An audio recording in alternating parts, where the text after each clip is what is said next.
In this video, we're going to talk about how to transition from a carnivore diet to a ketogenic diet, even if you've done keto before, and how to still remain meat-based. Let's get into it.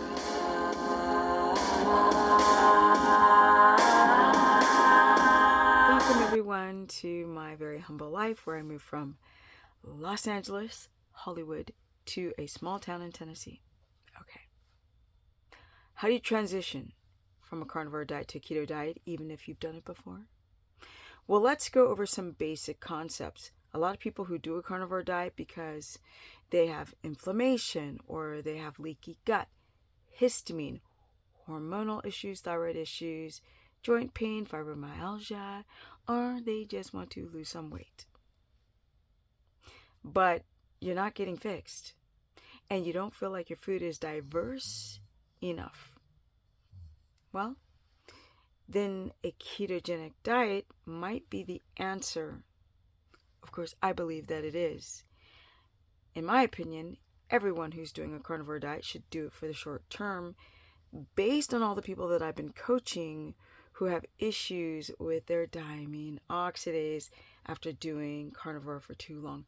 Their gut microbiome gets a little weird without a prebiotic fiber that turns into a short chain fatty acid, which helps spackle and heal up the big gaping holes in the gut. People are plateauing because their histamine is becoming worse.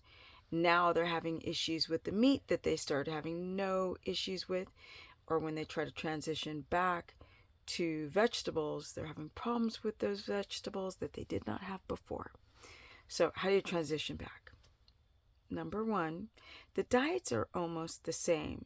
So if you're doing a carnivore diet, start to take down the amount of protein that you're consuming, because a lot of people are using protein as a way to feel satiated, but you're not in ketosis with all that protein because it converts back into glucose and blocks your keto adaptation by making weak ARS ketones. So start to lower your protein and up your fat. A lot of people who follow me already know this, so let's skip ahead. Now that we have taken down all that protein and up the fat, you're pretty much doing a ketogenic diet. So how do you start incorporating these plants, especially if you have mast cell activation or just histamine intolerance? And that would be by taking half a teaspoon with protein. Chew it very well, protein and fat, and then see how your body reacts. Get a notepad and start to track how your body is responding. Then you can go to a teaspoon. These are people who have mast cell activation. If you don't, then go and start with a big, let me see, I was going to say a cup, but a cup's too much. Like a half a cup of cruciferous, broccoli, cauliflower, asparagus, cabbage, Brussels sprouts. You can even cross the line, do a wee bit of zucchini or green beans to sort of diversify with green beans. But the best one is asparagus because of the prebiotic fiber. Start to add in avocado. If you know you don't have an avocado problem, then do 2 avocados. Your fats are going to be the same as they really should be on carnivore, but most people are doing high protein. So 200 grams of fat. So what does that look like? Well, 12 tablespoons of fat added to your plate, because I don't count the cooking process, is only around 167 grams of fat.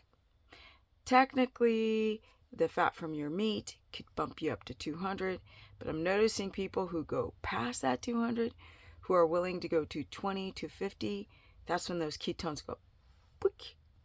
But it's not just about the ketones. You have to start balancing your blood sugar. So on carnivore, a lot of the gurus are not talking about balancing your blood sugar. So let's go into how you balance the blood sugar.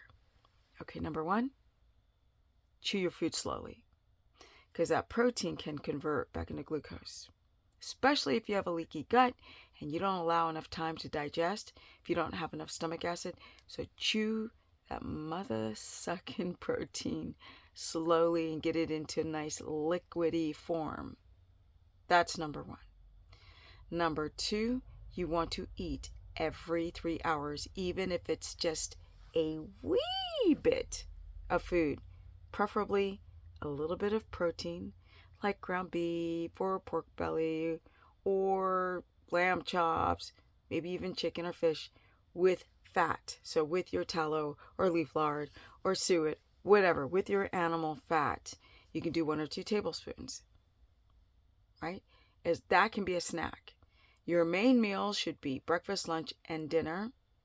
Now, the amount of protein is different for everyone, so I'm not going to give you exact numbers, but breakfast, lunch, or dinner, and dinner, 2 snacks in between, giving you 5 times a day. Unless you have severe hypoglycemia, you might want to go to a sixth time, or if you're a third shift night worker where you work all night long and then go to bed at 7 or 8 in the morning, then you might add a 6th feeding. Moderate to low protein, everyone's different. Then we've got at least 200 grams of fat, 300 or more. Primarily animal fat, because coconut oil, MCT oil, does not give you sustainable ketones. You're going to notice a spike in your ketones when you take some MCT oil, and then it drops. So animal fat actually gives you that longevity, that highly adapted process where ketones are consistently staying within the range, which is a 1.8 to a 3.0.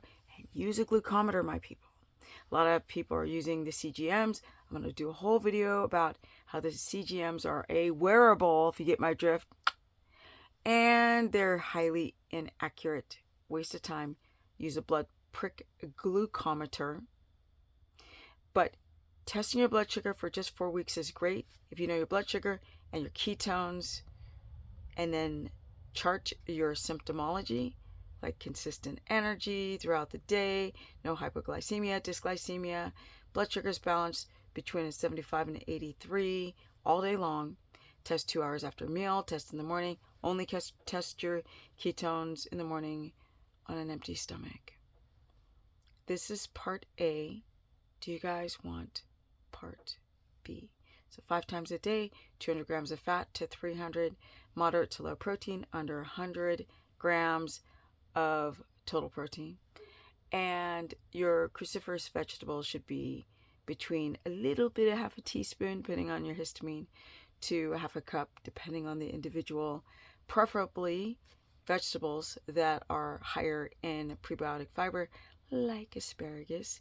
If you can't tolerate much of these cruciferous types, then your avocado is going to have a wee bit of prebiotic fiber. And if you can't tolerate avocado, you're going to have to start with a half teaspoon and start working your way up. So comment below. When it comes to your electrolytes, you want to have magnesium glycinate, teaspoon of salt, drink 85 ounces of water, 2.5 liters, and get your potassium from avocado or potassium citrate or bicarbonate or gluconate. That depends on the person's histamine response. So if you want a part B, comment below, or part 2. Comment below. People are like, she's contrarian. She never gives answers. I'm like, are you deaf? I give answers all the time. This is what I've explained in this video. I've explained several times. So comment below. Share this content. Don't forget to hit the notification bell to subscribe, because it's time to change the way I use YouTube. Plus, I'm going to do more about my house and the horses and what it's like to move from Hollywood to a small town and stay in ketosis no matter what, and travel and meal prep at 58. Soon on my way to 59. Energy! And I'm out. 18 years of doing this. Peace. Strict. Protect those hormones.